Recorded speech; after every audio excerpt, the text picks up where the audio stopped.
Hello. So, welcome to the channel. As you can probably hear, I'm listening to, well, I'll turn him off for a bit. Good old Nigel, watching Nigel's modelling channel. Hello Nigel, if you're watching. Right, now, you remember, I did a video a little while ago now, my finger's going to get in the way a bit there.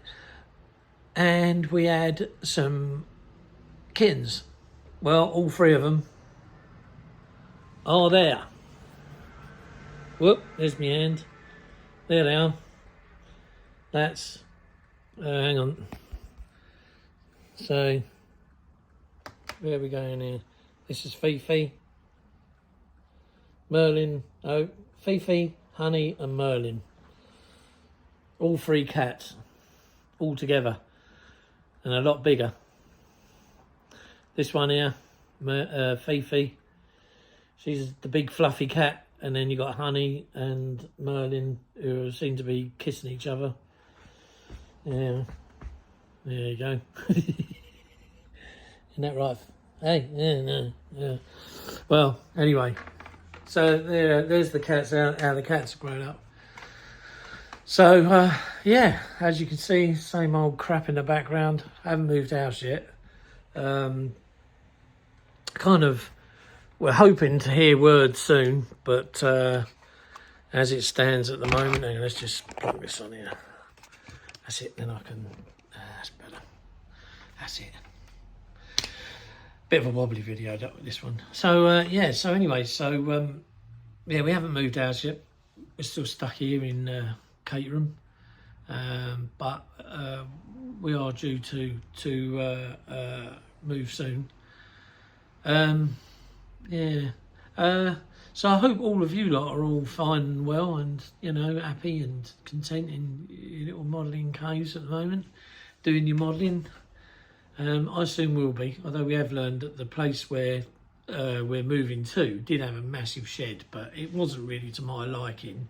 It just looked like a container box with one armoured window in, and I thought to myself, nah, not really, it's not really for me, that. And it didn't really have enough lighting, so I'd have had to have spent copious amounts of money on the bloody thing trying to get it rigged up. So rather than do that, the guys got rid of it, and so I'll build a new one. To which case we're looking into maybe buying one, and then hopefully when we do, you can put it on a bit of finance, and hopefully the guys will come around and build it for us, because it'll be a lot quicker than me trying to do it on my own.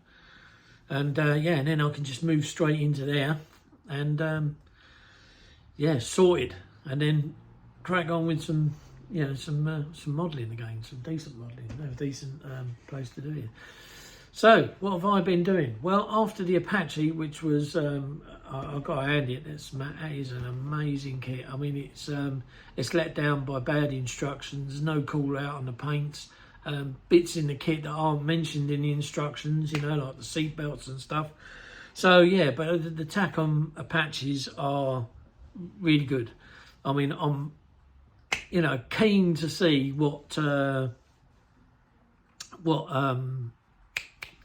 Meng, their Apaches, keen to see what that one's like. So that'll be something, won't it? Be quite good. Anyway, I'm trying to get it so I don't get that bloody light on the camera. There you go. Right. So what have I been doing? Well, I've been tinkering away. This is the gunship Herc. It goes together pretty well, actually. But then again, I've made another one of these. This was the transport version in the RAF. This one's the American gunship version, and they actually go together quite nice. So yeah, they're not too bad. And then the other thing I've been doing, which was which has been more of my modelling time, is Airfix's new Sea King spot on kit. It's a spot on kit. If you want one of these, get one. If you like, you know, if you like helicopter, or you want a bit of a chumping, biggish helicopter. It's not. I try to think the bloody size of it in 35th scale, but this is 48 scale, and this is Airfix's new kit. There, that one there. So that's the one it is, and it's a very good kit. very good. Airfix, you done well there, people. Now, I have heard that the next one is the Yellow Peril. Whether it is or not, I don't know. I'm not, you know, it was just some guy I'd sort of been talking to, and I don't know. Anyway, if it is the Yellow Peril, then so be it. But I've got one up there. That's the Yellow Peril. That yellow thing there, that's Asgard's kit. So, but this is pretty good. It's got lots of bits for the interior. There's tons of it you're not going to use, so I could stick it in that anyway. But that one's got a sealed door, as this one hasn't. But yeah, I just hope that if they do the Yellow Peril as the next one, then hopefully we can get a jungly out of it, because that'd be quite nice. As long as something different with one of them. And then maybe put a Gulf War variant in there, because after all, they did have these in the pinky scheme as well. Because I've got a set of decals where, although it's not my cup of tea, but they had it with D-Day invasion markings on. So they had the black and white stripes around the back and around the front, I think. I can't quite remember. But they had that one. But there is another one in the scheme, in the sheet, where it's just a complete pink bird. And yeah, that looks quite nice as well, you know, something like that, because they got really, really filthy. And if you like weathering like I do, then you could go to town on that. You know, you can go to town on one of these. Everybody seems to be doing the red and white one. I don't know what I'm going to do. I might do one, but I might do a different reg rather than the 666 version, because I've got another set of 48 decals for one of these, and it's got quite a few on there, including a jungly, but I can't do that because I ain't got the jungly parts in it. Was I saying that? Yeah, no, it hasn't. No, so I can't do it anyway. No, but yeah, it's a great kit. What else have I I can't remember. Do you know what? I've been pouncing around. So I've been tinkering with the Herc and the helicopter mainly. Yeah, I haven't really been doing much. Unfortunately, my father had an accident at home, and he carried on as best he could through the pain barrier for a week, and then it got to what are we on now? I think it was Tuesday, and he was rushed into hospital. And on my day off yesterday, I rang the hospital because I don't live anywhere near him. He's miles away from here. And it turns out that he broke his hip. So I thought, Christ, you know, you with a broken hip, and man, I tell you, he's 89 years old. He gets about, and he was trying to walk and operate with a broken hip. Fuck me. I suppose I might be like him in a bit. I don't show pain, but Jesus Christ, I can't imagine how much pain a broken hip is, especially for a week. Trying to get up off the floor because he couldn't get up the stairs, and in the end he slept downstairs in the armchair. That became uncomfortable, so he then got on the floor to sleep on the floor, and then he was taking like 2-3 hours to get off the floor, and it was only him and my mum, and yeah, so he's had a replacement hip, just like that. They called him. He was in Tuesday, Wednesday afternoon when I phoned. It was all done and dusted. So yeah, Dad, if you're watching this, right, mate, you're the strongest willed bloke I've ever met and known to date. But yeah, keep going, soldier. We'll get there. We'll get you out. And anyone else who's had that kind of thing, you know, I mean, yeah, it must be. I mean, I just can't imagine what you go through, but any kind of illness, really, you know. I mean, I delivered to a place today where the majority of them, they've got Down syndrome there, but the majority of them are autistic, and I just happened to mention that I was autistic. And she was saying that the girl there was saying, you know, you got to just keep on it with the authorities, because when I got diagnosed, I was told I'd get loads of help, and I never got anything. And I think it was I don't know, somebody put up a post. I think it was Lee Fitzwater. I know he watches my channel. Pretty sure, Lee, if you're about, all right, mate. There was a guy put up something saying, you know, you're never alone. And I just turned around and said, well, I don't know anything else, because I've never been told who the help is, where to look for it, or anything. And I suppose, in a way, I've been left on my own. And that's what I said. I go saying, you actually now know someone who is alone in it. But, yeah, hang on a minute.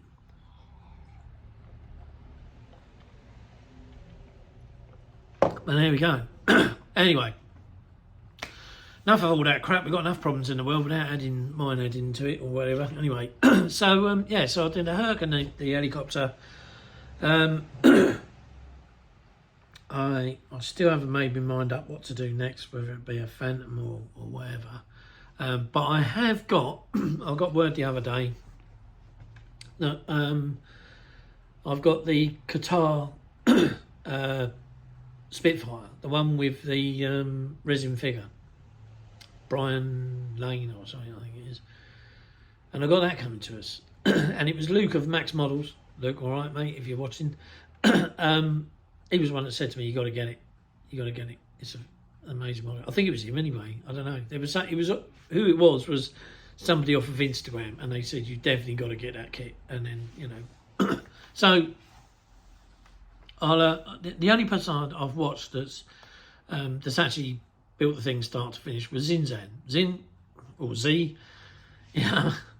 He done a pretty good job there, and he done his own mask and sprayed it on. So I kind of can't wait until I see what the kit's all about, and yeah, maybe we'll do a build of that one online. It doesn't look like it's a very long, winded kit. Most of the detail is in the cockpit. It's not got no engine, so I don't have to worry about any of that. But yeah, so anyway, I've badgered on for what is it now, 12 minutes. Let's make it 15. So yeah, so right, so at the end of the day, I might end up doing the Qatari Spitfire. Not too sure yet, but I'll get me Herc finished, and I'll get the Sea King finished, and yeah, we'll have a look at him as another one. And then the Apache, he's up there. As a matter of fact, there he is, right there on top of the shelf, and that next to him is a 1/24 Sea Area. And that's the FA2 version. It's Airfix, but I got the conversion set, and there was a nice resin copy that you can't get hold of anymore. It was done by a guy that was on, oh God, it was one of the modelling forums, and he was making all the bits out of tin foil and bits of plastic and tube and all the rest of it. Anyway, it's a fantastic copy in it. And there was a guy up north, up in Lincoln, that was selling these cockpits, but he's given it all up. He's retired, so everything now is gone. So what we need now is a nice 3D cockpit and a decent 3D printed seat. I know Phil Flory's printed off a seat. I don't know about a cockpit tub, but I know he's printed the Mark 10 seat for it. But when I looked at it, yeah, it didn't look like anything too special. It just looked like it was basically the kit seat with somebody who's just done a little bit of seat belts on it, and that was it. So yeah, but I don't know, because I haven't got one, and I've not seen any reviews on it either. But yeah, so we need a, I mean, if anything, I mean, I think, you know, Airfix should remould that, retool it, that Airfix Harrier, and I think they should do all of them again. So you get the GR3, so you get a GR1 right away up to the FA2. So there's the GR1, GR3, Sea Area, and FA2. And if you really want to push the boat out, how about Airfix scale up that GR9 and that GR7 to 1/24 scale? That'd be something else, wouldn't it? I mean, crikey, there's a talking point. I mean, I've got, you know, this far with this. This is the 72 kit that they do. This is Airfix 72, and this is an amazing kit. And if you could whack that up to, you know, 24 scale, it'd be a little bit bigger than the Sea Area. you know, a bit of a bigger wingspan. I think it's a slightly bigger jet. But yeah, what a kit. Can you imagine that? Food for thought. And on that note, I'm going to see you later. Take it easy, people. Thank you very much for subscribing and liking my stuff. And all the best. Stay healthy. And we'll see you in the next one.